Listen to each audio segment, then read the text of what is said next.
یہ اس لیے کہ یہ پہلے تو ایمان لائے پھر کافر ہو گئے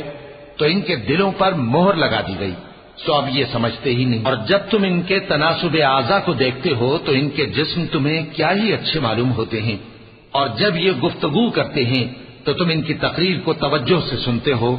گویا لکڑیاں ہیں جو دیواروں سے لگائی گئی ہیں، بزدل ایسے کہ ہر زور کی آواز کو سمجھیں کہ ان پر بلا آئی۔ یہ تمہارے دشمن ہی ہیں، سو ان سے محتاط رہنا، اللہ ان کو ہلاک کرے، یہ کہاں بہ کے پھرتے ہیں۔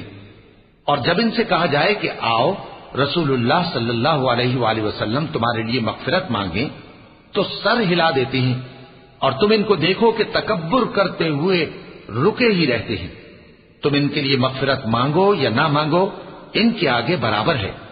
اللہ ان کو ہرگز نہ بخشے گا، بے شک اللہ نافرمان لوگوں کو ہدایت نہیں دیا کرتا۔